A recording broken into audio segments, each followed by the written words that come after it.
এই সম্পর্কে স্কন্দ পুরাণে বর্ণনা রয়েছে। হ্যাঁ, সেই বর্ণনা, এই বর্ণনা আমরা সাধারণত তিনটি উৎস থেকে আমরা পাই। একটা হচ্ছে স্কন্দ পুরাণ, একটি হচ্ছে চৈতন্য চরিতামৃত, আরেকটি হচ্ছে আমাদের পরমারাধ্যতম পরম গুরুদেব শ্রীল ভক্তি সিদ্ধান্ত সরস্বতী ঠাকুরের বর্ণনা। যাক, তিনটে তো একসঙ্গে বলা যাবে না, আমি দেখছি কতটুকু বলা যায়।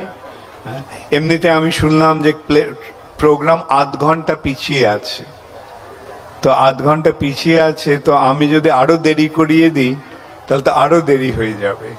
তো আমি চেষ্টা করব আধ ঘন্টার মধ্যে যে পিছিয়ে আছে আমি আর বেশি সময় নেব না, তার মধ্যেই আমি যতটুকু পারি বলে নেব। স্কন্দ পুরাণের বর্ণনা হচ্ছে অবন্তী নগরীতে সত্যযুগে মহারাজ ইন্দ্রদ্যুম্ন নামে এক রাজা ছিলেন। তিনি যদিও রাজা, তিনি মহান ভগবত ভক্ত এবং তিনি ভগবানের দর্শনের জন্য অত্যন্ত ব্যাকুল হয়ে উঠেছেন। এখন সত্যযুগে ভগবানকে দর্শন কিভাবে হয়, কার কার জানা আছে? সত্যযুগে ভগবানের দর্শন কিভাবে হয়? সত্যযুগে ভগবানের দর্শন কি মন্দিরে দর্শন হয়? হয়। তাহলে সত্যযুগে কিভাবে দর্শন হয়? সত্যযুগে ধ্যানের মাধ্যমে হৃদয়ে ভগবানকে দর্শন হয়। এখন সেই হৃদয়ে ধ্যানের মাধ্যমে, সত্যযুগের যুগধর্ম কি? ধ্যান। সেই ধ্যানের মাধ্যমে হৃদয়ে ভগবানকে দর্শন করার যে পদ্ধতি বা প্রক্রিয়া, সেটা অত্যন্ত সময় সাপেক্ষ।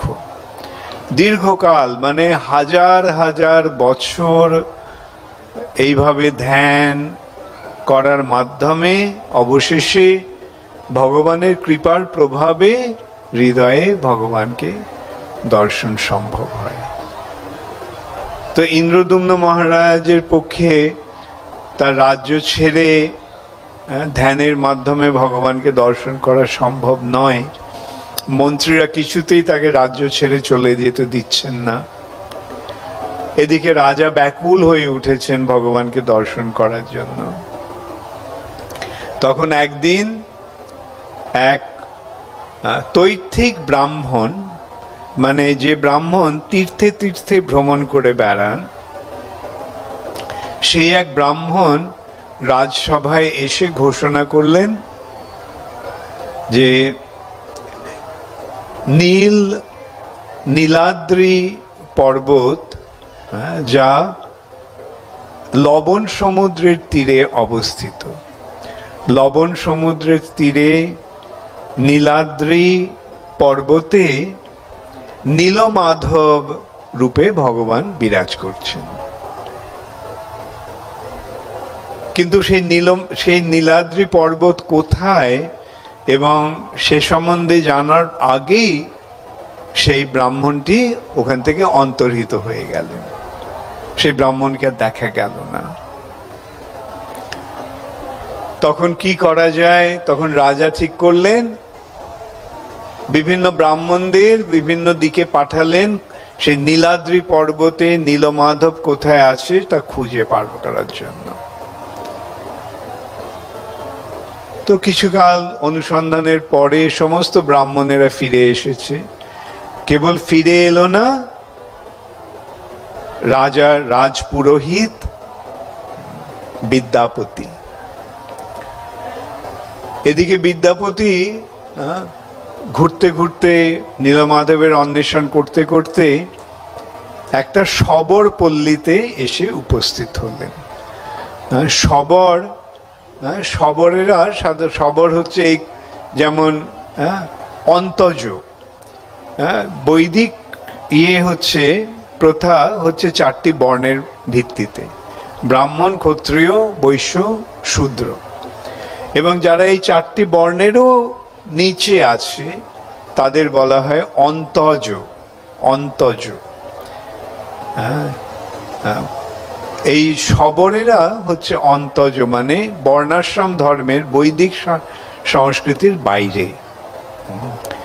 এরকম যাদেরকে আমরা সাধারণত বলা হয় নিচ জাতি ইত্যাদি। যাই হোক, কিরাট, পুলিন্দ্র, পুলক্ক, পুক্কষা, অন্ধ্র, আভির, পিলান্দ, পুক্কষা, এরকম শবরেরা হচ্ছে অন্তজ।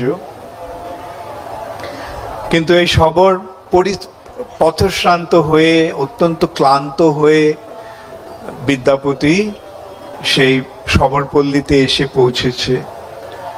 সেখানে যে বাড়িতে গেছে, বাড়ির সামনে দরজা ধাক্কা দিয়েছে, সে বাড়ি থেকে, সেখান থেকে একটা যুবতী মেয়ে এসে তাকে অভ্যর্থনা জানালো, জানিয়ে তাকে বলল যে তার বাবা বিশ্ব বসু হচ্ছে শবরদের রাজা বা শবরদের নেতা। বিশ্ব বসু তখন বাড়িতে ছিল না, তো সেই ললিতা বিদ্যাপতিকে আমন্ত্রণ জানালো, আপনি আমাদের আতিথ্য গ্রহণ করুন। এবং বিশ্ব বসু যখন ফিরে এলো তখনও দেখলো যে তার বাড়িতে এক ব্রাহ্মণ অতিথি রূপে এসেছে। সে মহা আনন্দে সে বিদ্যাপতিকে সম্বর্ধনা জানালো, এবং যখন দেখলো যে সে অত্যন্ত পরিশ্রান্ত, তখন তাকে অনুরোধ করলো, আপনি কিছুদিন আমার এখানে থেকে বিশ্রাম করুন। বিদ্যাপতিও রাজি হলো। ইতিমধ্যে বিদ্যাপতি যখন ছিল, কালক্রমে সে বিশ্ব বসুর অনুরোধে বিদ্যাপতি ললিতাকে বিবাহ করল। এখন প্রশ্ন হতে পারে, ব্রাহ্মণ অন্তজকে বিয়ে করছে, এটা কিরকম? কিন্তু আমাদের শাস্ত্রে এখানে দেখতে পাচ্ছি যে উচ্চ বর্ণের মানুষ, উচ্চ বর্ণের পুরুষ নিম্ন বর্ণের কন্যাকে বিবাহ করতে পারে, কিন্তু নিম্ন বর্ণের পুরুষ উচ্চ বর্ণের কন্যাকে বিবাহ করতে পারে না। তো যেহেতু নিচ বর্ণের, সুতরাং বিদ্যাপতির পক্ষে ললিতার বিবাহ অসঙ্গত হয়নি। সে যখন সেই বাড়িতে থাকছে, বিশ্ব বসুর বাড়িতে, তখন একদিন সে প্রতিদিন দেখতো যে রাত্রিবেলা বিশ্ব বসু কোথায় চলে যায়, এবং সকালে সে যখন ফিরে আসে তার শরীর থেকে অপূর্ব সুন্দর সৌরভ, সুন্দর গন্ধ পাওয়া যায়। তখন সে ইয়েকে জিজ্ঞাসা করলো, ললিতাকে, তোমার বাবা কোথায় যায় প্রতিদিন রাত্রে? ললিতা বলল, আমার বাবা রাত্রিবেলা নীলমাধবের পূজা করতে যায়। তো শুনে বিদ্যাপতি তো অত্যন্ত আনন্দিত হলো, কিন্তু কিছু বলল না। কেন, এই নীলমাধবের সন্ধানে এসে এইভাবে সে নীলমাধবের সন্ধান পেল। তো সে ললিতাকে বলল, তুমি তোমার বাবাকে বলবে আমাকে একদিন নীলমাধবের দর্শনে নিয়ে যেতে। ললিতা বলল, দেখো, আমার বাবা কাউকে জানাতে চায় না যে তিনি নীলমাধবের পূজা করেন। তা বাবা যদি জানতে পারে যে আমি তোমাকে বলেছি, তাহলে বাবা আমার প্রতি অত্যন্ত ক্রোধান্বিত হবেন। বিদ্যাপতি বলল, দেখো, আমি তোমার স্বামী, আর তোমার পিতা হচ্ছে আমার শ্বশুর, সুতরাং আমাদের মধ্যে তো কোনো লুকোবার কারণ নেই। তুমি তোমার বাবাকে বলো। তখন ললিতা তার বাবাকে অনুরোধ করলো বিদ্যাপতিকে নিয়ে যাওয়ার জন্য। এখন কেন বিশ্ব বসু এইভাবে গোপন রাখছিল নীলমাধবের কথা? তার কারণ হচ্ছে যে বৈদিক প্রথায় কেবল ব্রাহ্মণেরাই ভগবানের পূজা করতে পারে, ব্রাহ্মণ ছাড়া অন্যদের পূজা করা রীতি নেই। আর অন্তজ ভগবানের পূজা করছে, সেটা তো সমীচীন নয়। এটা জানাজানি হয়ে গেলে বিশ্ববসু মহা বিপদে পড়তে পারে। এখানে আমরা আরেকটা জিনিস দেখতে পাচ্ছি, যে বৈদিক প্রথায় এই সমস্ত নিয়মগুলি রয়েছে, যে ব্রাহ্মণ ছাড়া কেউ পূজা অর্চনা করতে পারে না। কিন্তু আমরা আবার দেখতে পাচ্ছি এই শাস্ত্রের মাধ্যমে যে যদিও ব্রাহ্মণ ছাড়া অন্য কেউ পূজা অর্চা করতে পারে না, কিন্তু ভগবানের পূজা যে কেউ করতে পারে। অন্তজ পর্যন্ত যে সমাজে সবচাইতে অত্যন্ত নিম্ন স্তরে রয়েছে, যারা পশু শিকার করে জীবিকা নির্বাহ করে, তারা পর্যন্ত ভগবানের পূজা করতে পারে। সে সম্বন্ধে আমাদের কি শাস্ত্রে কি বলা হচ্ছে? চণ্ডালোপি দ্বিজশ্রেষ্ঠ হরিভক্তি পরায়ণা। চণ্ডালও যদি ভগবানের ভক্ত হয়, তাহলে সে ব্রাহ্মণ থেকেও ঊর্ধ্বে, ব্রাহ্মণের থেকেও ঊর্ধ্বে রয়েছে এই ভগবত ভক্তের স্থান। তিনি যদি চণ্ডালও হন, তাতেও তবুও তার স্থান ব্রাহ্মণেরও ঊর্ধ্বে।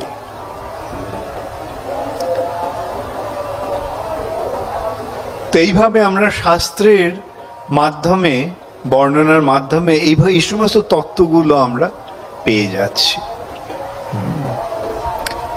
বিশ্ববসু সবর, কিন্তু সে ভগবানের পূজা করছে। বৈদিক সংস্কৃতির পরিপ্রেক্ষিতে দেখতে গেলে বিশ্ববসু দণ্ডনীয়, কিন্তু ভগবানের কৃপার কাছে সে হচ্ছে ভগবানের মহান কৃপা পাত্র। তো বিশ্ববসু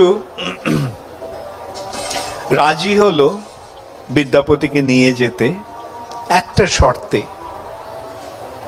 তাকে চোখ বেঁধে নিয়ে যাওয়া হবে, যাতে সে জানতে না পারে বিদ্যাপতি নীলমাধব কোথায় আছে। তো এইভাবে রাজি হয়ে গেল বিদ্যাপতি। কিন্তু সে ললিতাকে বলল যে আমাকে একটু সর্ষে দিও। কেন? কেন? এই পুজোয় লাগবে। তো সেই শস্যটা আঁচলে বেঁধে, সর্ষের দানাগুলো আঁচলে বেঁধে চোখ বাঁধা অবস্থায় বিদ্যাপতি যাচ্ছে, বিশ্ববসু ওকে হাত ধরে নিয়ে যাচ্ছে। আর বিদ্যাপতি কি করলো? সেই শস্যগুলো নিয়ে যাওয়ার পথে সেগুলি ছড়াতে ছড়াতে গেল।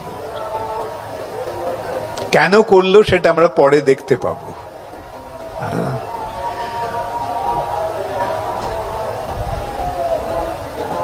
সেখানে গিয়ে বিদ্যাপতি নীলমাধবের দর্শন করলো, অত্যন্ত বিমোহিত হয়ে গেছে ভগবানকে দর্শন করে। আর এদিকে বিশ্ববসু গেছে বন থেকে ফল ফুল সংগ্রহ করে আনতে ভগবানের পূজার জন্য।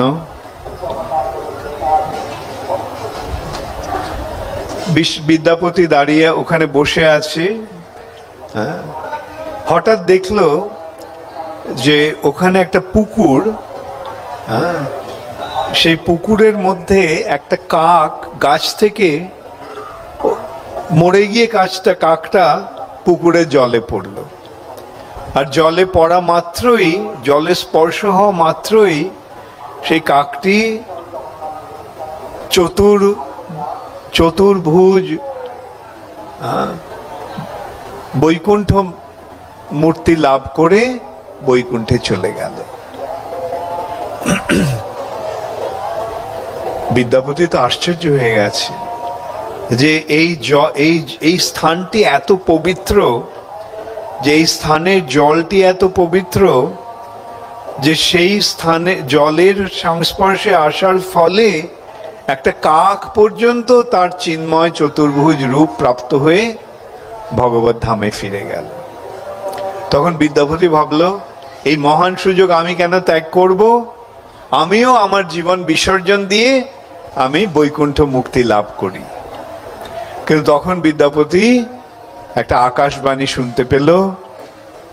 বিদ্যাপতি মহারাজ ইন্দ্রদ্যুম্ন নীলমাধবের সংবাদের প্রতীক্ষায় বসে আছে।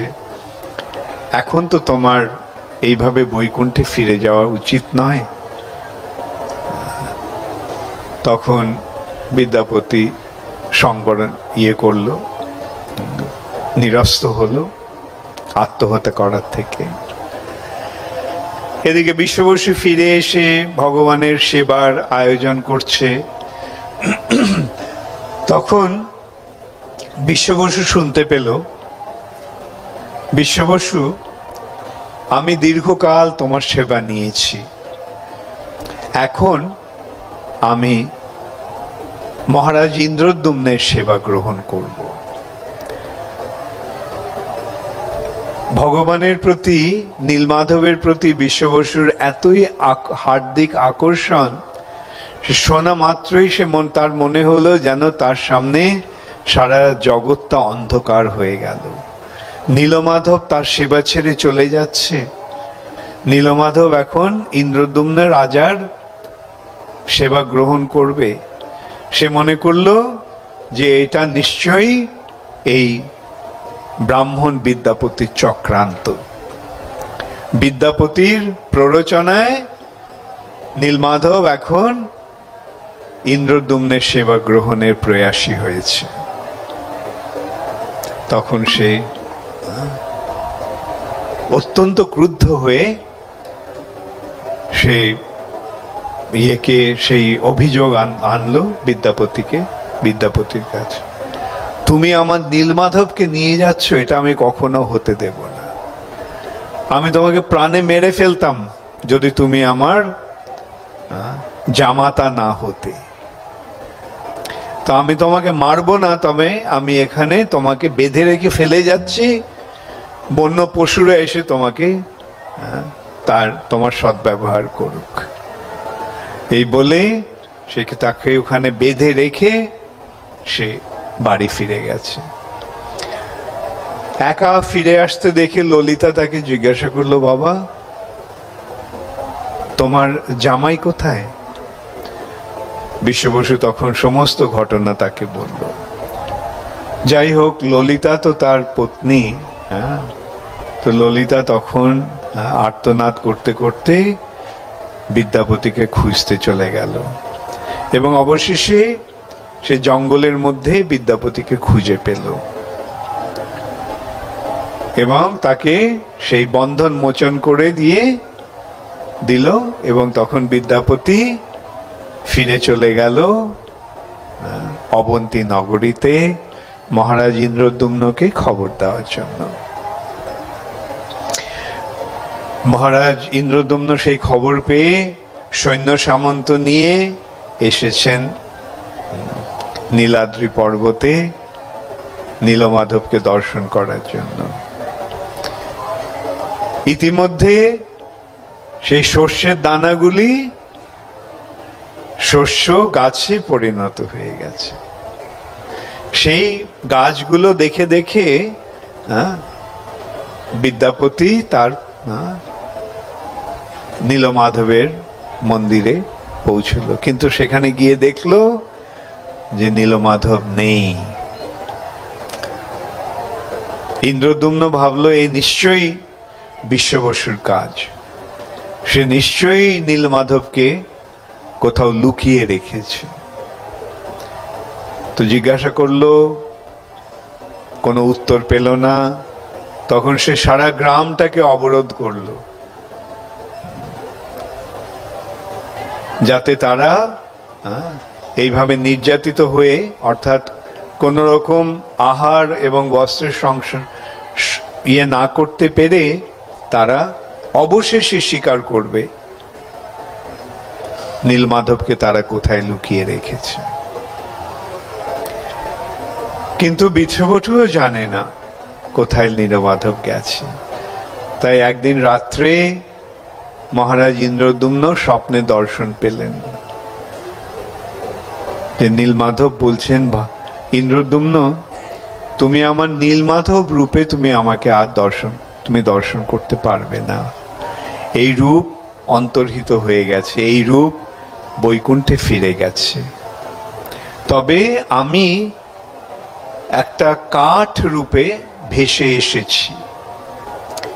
দারু ব্রহ্ম, দারু মানে কাঠ, আর ব্রহ্ম এটা সাধারণ কাঠ নয়, এটা চিন্ময় কাঠ। এই চিন্ময় কাঠ রূপে আমি ভেসে এসেছি সমুদ্রে। তো সে স্বপ্ন দেখা মাত্রই মহারাজ ইন্দ্রদ্যুম্ন ছুটে গেল সমুদ্রে পাড়ে, গিয়ে দেখে সত্যি সত্যি একটা বিশাল কাঠ এরকম ভেসে এসেছে সমুদ্রের জলে। তো সেটা সে ওঠাবার চেষ্টা করলো, একা তো ওঠাতে পারলোই না, অনেককে ডাকলো, তারাও তাদের সাহায্য নিয়ে ওঠানো গেল না। রাজা তার সমস্ত সৈন্য সামন্ত নিয়ে ওঠাবার চেষ্টা করলো, হাতি ঘোড়া সৈন্য সামন্ত, তাও সম্ভব হলো না। আবার মহারাজ ইন্দ্রদ্যুম্ন বিফল মনোরথ হলেন।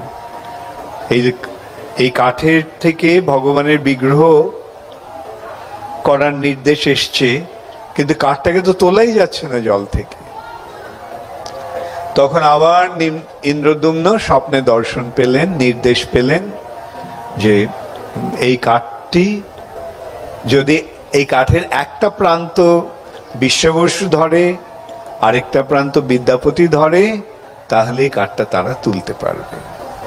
মহারাজ ইন্দ্রদ্যুম্ন বিশ্ববসু আর বিদ্যাপতিকে অনুরোধ করলেন, এবং যেই কাঠটি হাজার হাজার সৈন্য সামন্ত হাতি ঘোড়া নিয়েও তুলতে পারল না, বিদ্যাপতি আর বিশ্ববসু অনায়াসে সেই কাঠটি তুলে নিয়ে এলো। তখন মহারাজ ইন্দ্রদ্যুম্ন সমস্ত কাঠের কাজের শিল্পীদের ডাকলো, এই কাঠ থেকে ভগবানের শ্রী বিগ্রহ প্রকাশ করার জন্য। কিন্তু সেই সমস্ত শিল্পীরা যেইমাত্র তাদের যন্ত্র, এই বাটুলি, হাতুড়ি, বাটাল, ওই কাঠে স্পর্শ করা মাত্রই সেই যন্ত্রগুলো ভেঙে যেতে লাগলো। কেউ সেই কাঠের উপরে একটা আঁচড়ও পর্যন্ত ফেলতে পারল না। বিফল মনোরথ হয়ে ইন্দ্রদ্যুম্ন মহারাজ অত্যন্ত বিমর্ষ হয়ে আছেন, কি করা যায় এখন, কেউই তো এই কাঠ থেকে কাটতে পারছে না। তখন একজন অত্যন্ত বৃদ্ধ সেখানে এলো, এসে বলল যে আমার নাম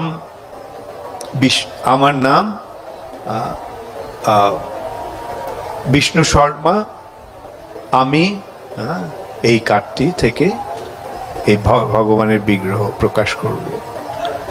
রাজা আশ্চর্য হয়ে গেছে, এই সমস্ত কারিগরেরা ইয়ে করতে পারলো না, আর এই বৃদ্ধ বলছে যে এই কাঠের থেকে বিগ্রহ প্রকাশ করবে। সরি, ওর নাম বিষ্ণু শর্মা না, ওর নাম হচ্ছে অনন্ত মহারানা, অনন্ত মহারানা। তো রাজা বললেন যে আপনি এত বৃদ্ধ, আপনি পারবেন? বললো হ্যাঁ আমি করব, তবে একটা শর্ত আছে। কি শর্ত? না, আমি যতক্ষণ কাজ করব ততক্ষণ কেউ সেই ঘরে প্রবেশ করবে না। আমি ঘরের দরজা বন্ধ করে আমি কাজ করব, এবং কেউ যদি ঘরে প্রবেশ করে তাহলে আমি তৎক্ষণাৎ সেখান থেকে চলে যাব। রাজা বলল ঠিক আছে, অন্তত ভগবানের বিগ্রহ তো প্রকাশ হোক। এবং সেই ঘরে গিয়ে অনন্ত মহারানা দরজা বন্ধ করে কাজ শুরু করলো। বাইরে থেকে রাজা শুনছে যে হ্যাঁ কাঠের উপর যে কাজ হচ্ছে তার আওয়াজ আসছে, শব্দ পেয়ে রাজা একটু নিরস্ত হলেন। কিন্তু 7 দিন পরে হঠাৎ আবার শব্দ বন্ধ হয়ে গেল। এক নাগারে 7 দিন ধরে কাজ চলছে, হঠাৎ শব্দ বন্ধ হয়ে গেছে। রাজা অত্যন্ত উৎকণ্ঠিত হয়ে ভাবতে লাগলো, কি হলো এই বৃদ্ধ, ওর কোনো অসুবিধা হলো কিনা, ও কি অসুস্থ হয়ে পড়লো কিনা। সেইভাবে অত্যন্ত একদিকে মনে করছে যে আমার তো প্রতিশ্রুতি দিয়েছি এই ঘরে কেউ প্রবেশ করবে না, আর এদিকে এই পরিস্থিতিতে না গেলেও তো নয়। তখন রাজা সেই ঘরের দরজা খুলে সেখানে প্রবেশ করলেন। প্রবেশ করে দেখলেন যে সেখানে 3টি অসমাপ্ত মূর্তি রয়েছে, আর সেই অনন্ত মহারানা ঘরে নেই। রাজা তখন ঠিক করলো যে তার যেহেতু আমার জন্য ভগবানের বিগ্রহ প্রকাশিত হলেন না, তাই আমি অনশন করে আমি আমার প্রাণ ত্যাগ করব। তাকে বলা হয় প্রায় উপবেশন, প্রায় উপবেশন।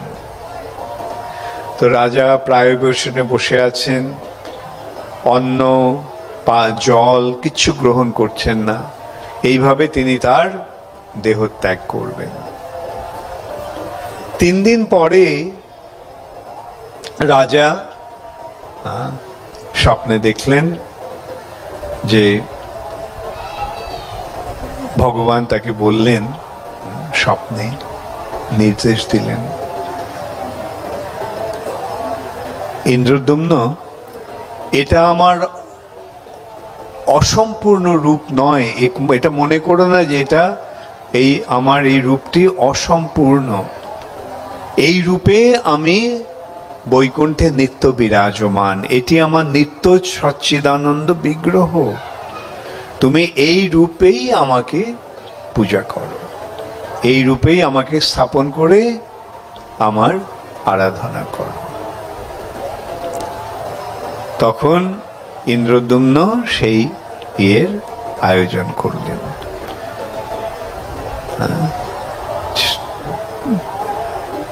ভগবানের সেই যে আপাত দৃষ্টিতে যে অসম্পূর্ণ রূপ, সেটিকে শৃঙ্গার করে স্থাপন করলেন। ব্রহ্মা সেই বিগ্রহের স্থাপনা করলেন, ব্রহ্মা এসে। যাই হোক, স্কন্দ পুরাণের বিস্তৃত বিবরণ রয়েছে। তো সংক্ষেপে এই রূপটির কারণটা আমি বলে দিচ্ছি। এই রূপটি কেন, যেহেতু আমি প্রশ্ন তুলেছিলাম প্রথমেই যে কৃষ্ণ তো এই রূপ নয়, কৃষ্ণকে দেখতে তো এরকম নয়, তাহলে জগন্নাথকে আপনি কেন বলছেন কৃষ্ণ? সেই সম্বন্ধে একটা আছে যে সূর্যগ্রহণের সময় কুরুক্ষেত্রে সমন্ত পঞ্চকে স্নান করা, সমন্ত পঞ্চক সরোবরে স্নান করার একটা প্রথা চিরকাল ধরে চলে আসছে। আজ থেকে 5000 বছর আগেও সূর্যগ্রহণ উপলক্ষে সকলে সমন্ত পঞ্চকে গেছে কুরুক্ষেত্রে স্নান করতে। কৃষ্ণও গেছেন, সঙ্গে রয়েছেন বলরাম এবং সুভদ্রা। আবার ব্রজবাসীরাও এসেছেন বৃন্দাবন থেকে সেই সূর্যগ্রহণ উপলক্ষে সমন্ত পঞ্চকে স্নান করার জন্য।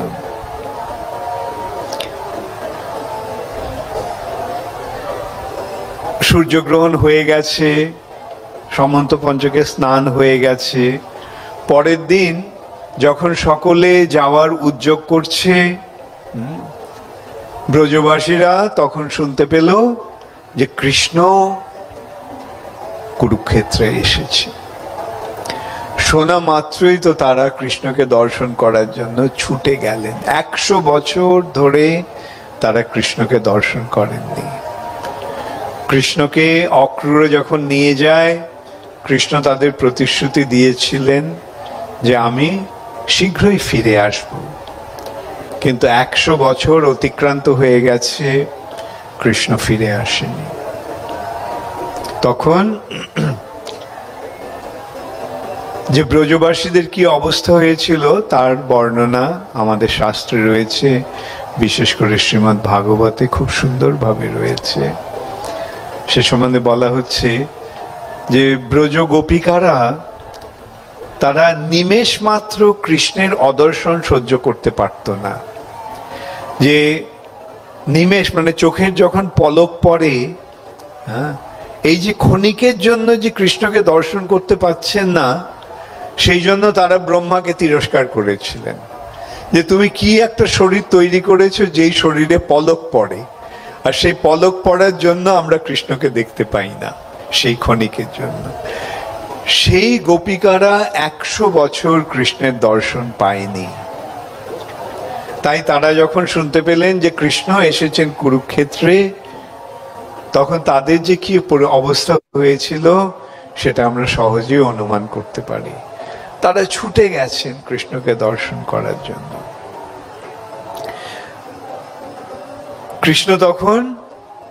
কৃষ্ণ যাওয়ার জন্য প্রস্তুত হয়েছে, রথে উঠে গেছে, রথ এখন ছাড়বে।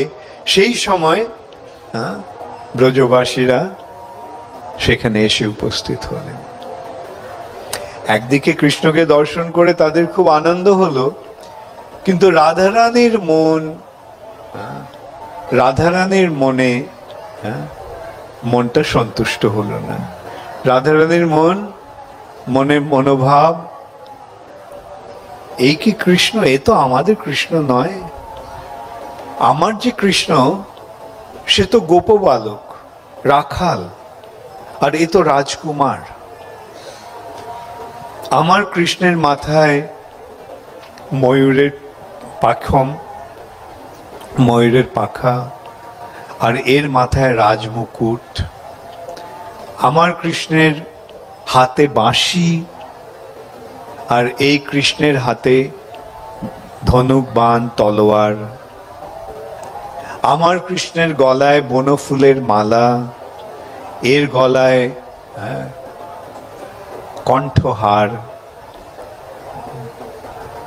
আমার কৃষ্ণের পরনে পীতবাস, কিন্তু এর পরনে রাজপোশাক। আমার কৃষ্ণের সঙ্গে যখন আমার মিলন হতো সেই অপূর্ব সুন্দর স্নিগ্ধ পরিবেশে, বৃন্দাবনের যমুনার তীরে, যেখানে যেই ইয়েটি কৃষ্ণের মধুর মুরলীর পঞ্চম জুষে উদ্ভাসিত, আর এখানে এত কোলাহল, চারদিকে রাজপুরুষেরা তাদের অস্ত্রশস্ত্রের ঝনঝনি হচ্ছে, হাতি ঘোড়াদের রেশারব হচ্ছে। রাধারানীর মন ভরল না। রাধারানী যেন বিফল মনোরথ হয়েছেন। সেটা দেখে ব্রজবাসীরা তখন কি করলেন? ভাবলেন যে এখানে কৃষ্ণের দর্শন, এখানে কৃষ্ণের সঙ্গে রাধারানীর মিলন সমীচীন হবে না।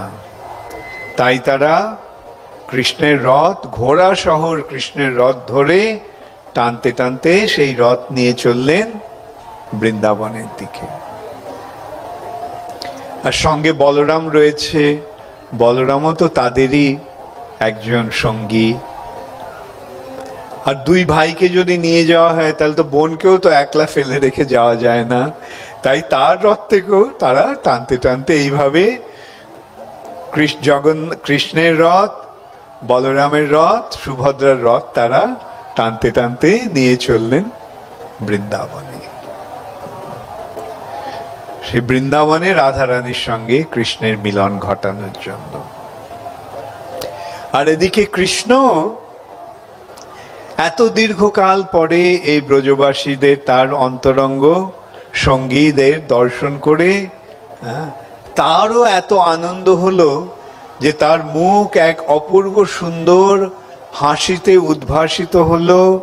তার চোখ দুটি পূর্ণ বিকশিত পদ্মের মতো প্রস্ফুটিত হলো, এবং তার হাত দুটি প্রসারিত হলো। তার সেই ভক্তদের আলিঙ্গন করার উদ্দেশ্যে। এইটি হচ্ছে জগন্নাথের রূপ।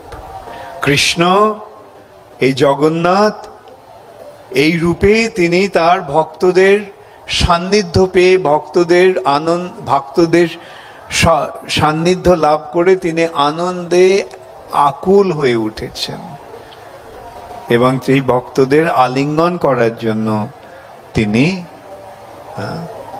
ব্যাকুল হয়ে উঠেছেন। সেইটি হচ্ছে এই জগন্নাথের রূপ। অতএব এই জগন্নাথ যে কৃষ্ণ, জগন্নাথের রথযাত্রার যে কি আয়োজন, সেটাও এইভাবে আমরা জানতে পারলাম। এই রথযাত্রা কৃষ্ণকে কুরুক্ষেত্রে দর্শন করার পর ব্রজবাসীরা কৃষ্ণকে নিয়ে যাচ্ছেন বৃন্দাবনে, সেখানে রাধারানীর সঙ্গে মিলন ঘটাবার জন্য। তাই ভক্তদের একমাত্র উদ্দেশ্য হচ্ছে কৃষ্ণকে রাধারানীর কাছে নিয়ে যাওয়া। কেন কৃষ্ণের বিরহে রাধারানীর যে পরিস্থিতি, রাধারানীর যে অবস্থা, সেটা তারা সহ্য করতে পারে না। তাই তারা সব সময় রাধারানীর সঙ্গে কৃষ্ণের মিলন ঘটাবার আয়োজন করেন। হরে কৃষ্ণ।